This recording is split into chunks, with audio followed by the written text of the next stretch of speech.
Hello, crafty friends, and welcome back to the Prima Marketing channel. I'm Adrienne, better known online as Alice Scraps Wonderland. Today, I'm sharing how to do a detailed painting of your mold casts with watercolors. Yes, you heard that correctly, with watercolors. I'll be using the Cherry Sweet mold for today's demonstration, and you can see I've already done a detailed painting on some of these molds. As always, I'll have all of the supplies listed in the description box below for you. For today's tutorial, we'll be painting this sweet little cherry girl to match how she looks in the ephemera and papers in the collection. So let's get right into it, and if you have any questions, be sure to drop them in the comments and Prima and I will work on answering those for you. Once your molds are cast and ready to paint, the first thing you want to do is add water to your pan of watercolors to allow time for the pigments to soften. I use a pipette and drop a couple of drops of water on all of the colors I want to use. Today, I'm using the Essence and Pastel Dreams Art Philosophy watercolor confection sets. You'll also want to have several paintbrushes on hand.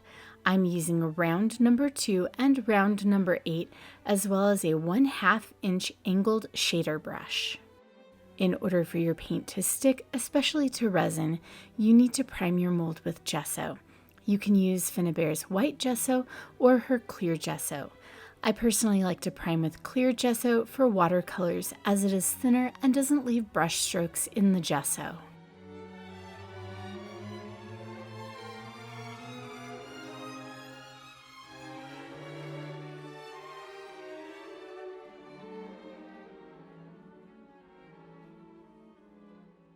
I'm going to be using this ceramic dish to help me mix custom watercolor shades in.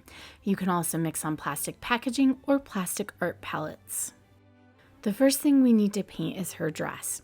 In this ephemera piece, you can see there is some variation of color and low lights in the pleats, so we want to add that in.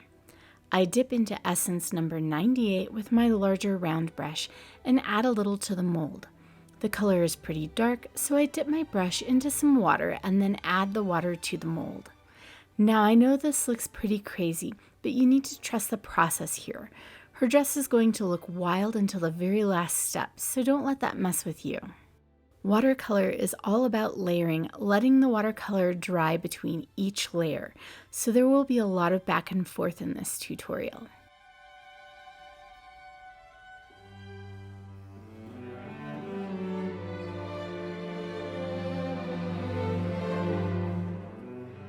The other item I find it handy to have on hand are some paper towels or a cloth to blot with.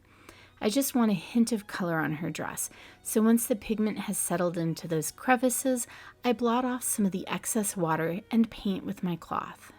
Then I go back in with more pigment and less water on my brush to darken the areas where those crevices are. There is still some water on the mold, so the pigment should flow just a little when you apply it to the mold cast. If it's not flowing enough, add a touch of water to it with your brush.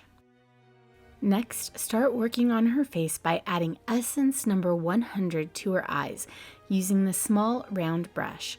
Just use the very tip of your paintbrush bristles to dot on the color. This pigment should be thicker and with very minimal water so that it stays exactly where you place it on the mold. To create her skin tone, we'll be mixing up some colors. I want to start with the undertones of her skin and mix up something that is darker and more on the yellow side by mixing Essence number 98 with Pastel Dreams 43 and a tiny touch of 42. Paint her skin with this mix of colors, avoiding the whites of her eyes. We'll be adding more layers to her skin later, so again, trust the process.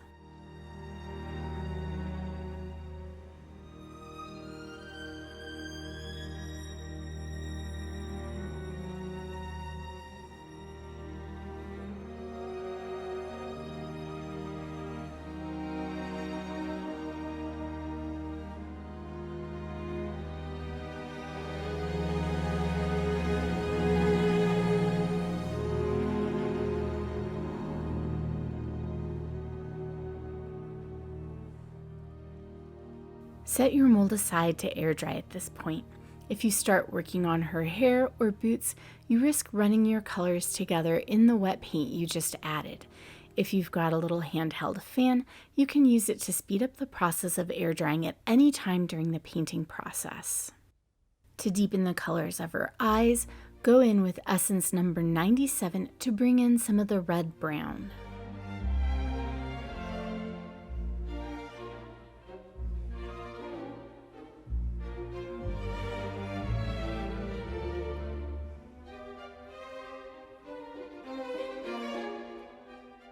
While her eyes dry, work on her boots by adding essence number 105 with a decently wet brush.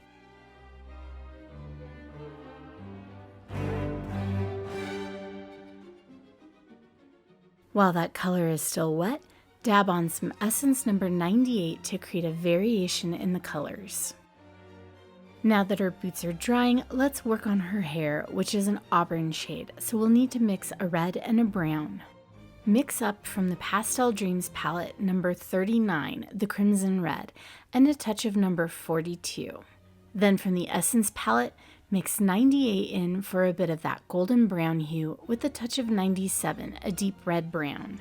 When you mix your watercolors, you can get just about any color or hue you want. When painting this color on her hair, be sure to avoid the headband and flowers.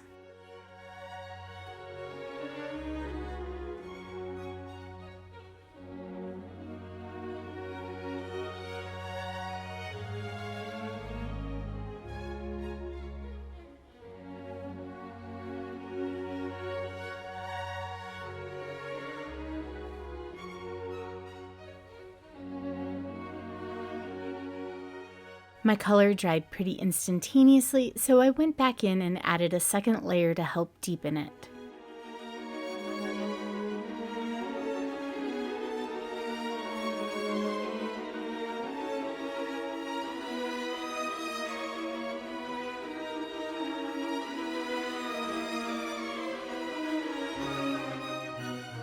Now that her skin and dress are dry, I go in and work on the cherry cluster she's holding by first painting the bow pink with Pastel Dreams number 40 with a nice thick bit of pigment.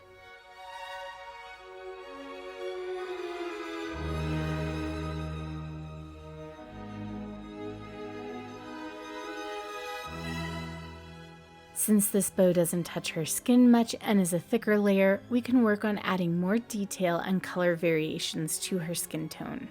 Mix Pastel Dreams number 41 into the skin tone color you made previously.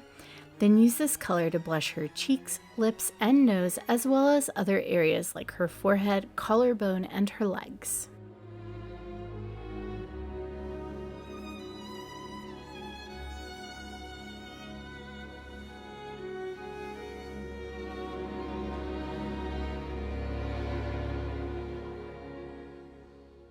Remember that watercolors dry differently than they appear wet, so expect some change as the color dries.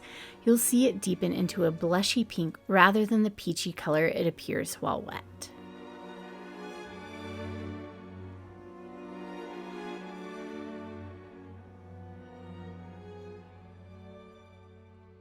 While her skin is drying again and when her hair is dry, start working on her headband.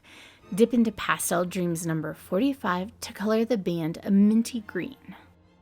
This color should be pretty thick at this point, as the water has really had a chance to soak into the pigment, meaning it will dry pretty quickly. So next, let's add color to the leaves on her headband. Holding the ephemera up to my swatches, it looks like it is a really good match to essence number 105. Paint your leaves with that deep brown, and then if you need to clean up around her headband, go back in with the color you made for her hair and fix any parts that got a little messy.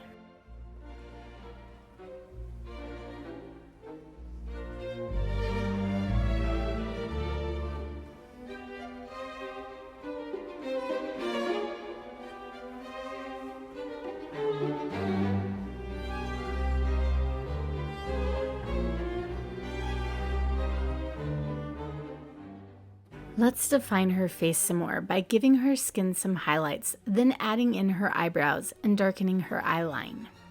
Start by blushing her cheeks, nose, and lips further, but instead of mixing any colors, just use Pastel Dreams number 41, dabbing it onto those areas of the mold.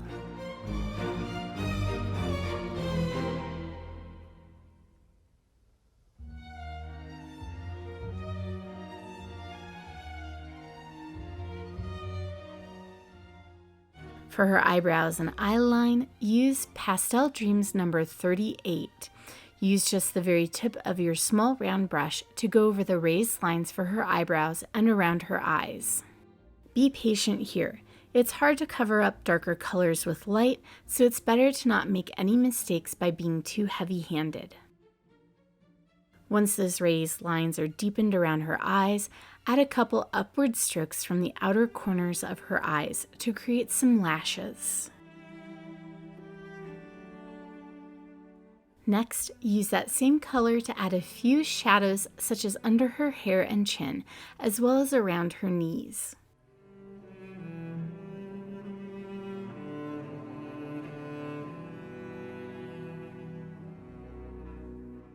For the flowers on her headband, add a very watery touch of Essence number 98 to the petals and flower centers.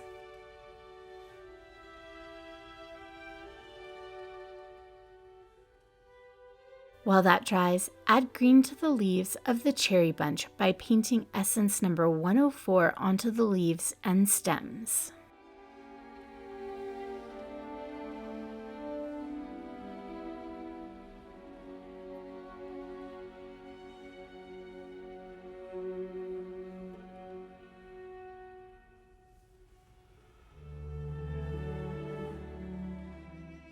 To deepen the flower centers, mix Essence 101 with a tiny touch of Pastel Dreams number 39 for a persimmon hue.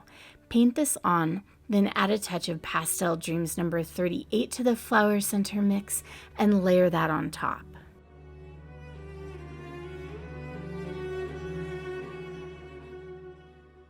Now let's paint those sweet cherries. These cherries are a deep red, so we'll need to darken the Pastel Dreams number 39 by mixing it on your palette with a touch of Essence 97. Just a little pro tip, if you aren't sure how a color mix is going to turn out, paint a bit of it on some white cardstock and dry it to see how it looks. This will help you know if you've achieved the color you want. I like what I got here, so I paint the cherries with this mixture, dry it a bit, then add another layer to darken the paint as it was pretty watery with the first layer.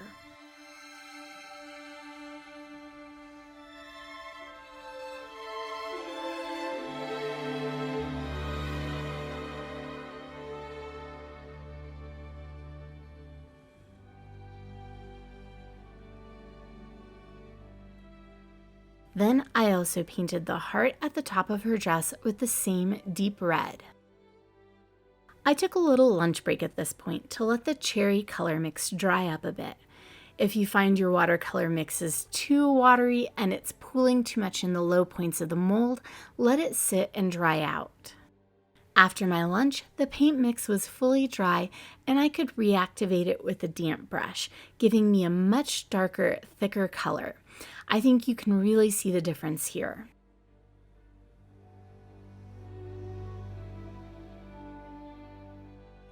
To add more depth to her boots, go in with some Essence number 97 by just brushing it over the tops of the laces.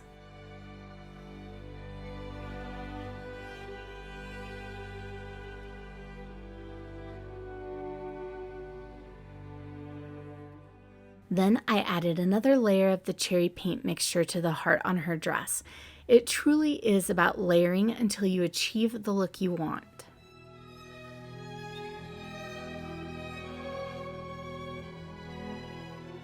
For the other dots on her hem and neckline of the dress, use Essence number 97.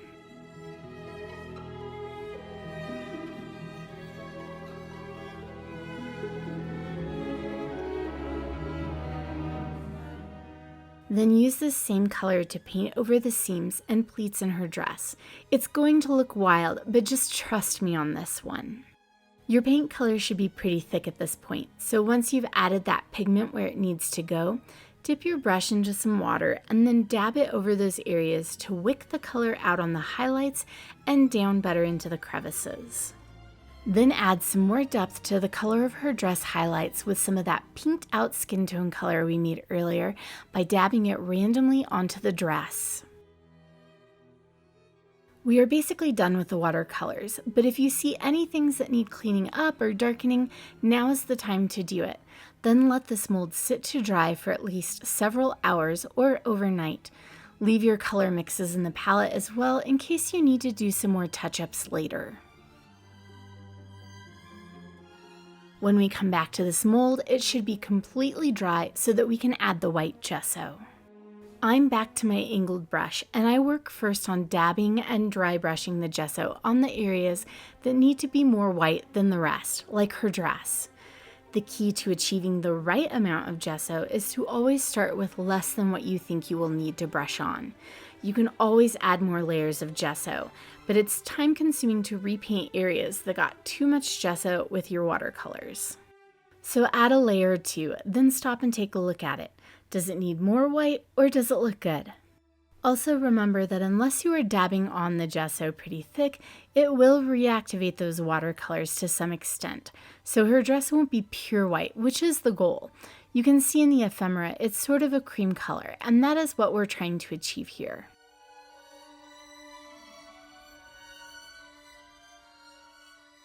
Once you are happy with how her dress looks, dry brush other parts of the mold. This will highlight that texture and create contrast so it fools your eyes into thinking the shadows are darker.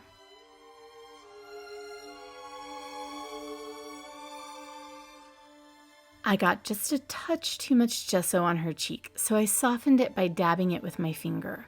We'll clean this up some more in a minute. I want to continue with the gesso. To get the flowers more creamy white, use the smaller round brush to add white to the petals of the flowers, keeping it a light, dry brushing still. If you got a little too heavy-handed with your gesso, now is the time to go back in and touch up any areas. I worked on her face by going in with the skin tone. The final thing to do with the gesso is to use your pointiest, smallest round brush and add a dot of white to each eye for the highlight. Use only the very point of your bristles.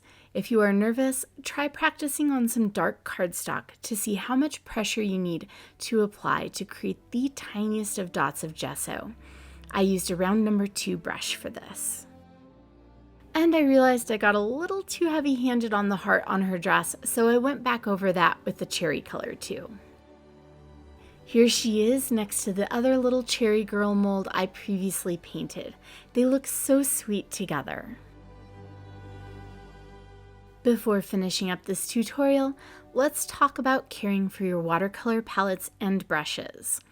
After using your watercolor pans, always leave the tins sitting open for at least 24 hours to let the pigments fully dry out. And when you are done with your brushes, wash the bristles gently with some mild soap and water, swirling those around on your hand, then rinsing. Gently squeeze the excess water out with your fingers and reshape the brush, then lay them flat to dry. Don't stand them up in a jar or the water will drip down to the barrel and eventually the bristles will come unglued from the handle. And now let's take a look at how I use these 2 Cherry Sweet Girl molds in a project. I created these mini mixed media medallions using the Cherry Sweet collection, including papers, ephemera, and flowers. I also used the redesign with Prima Astrid mold to frame the little girls.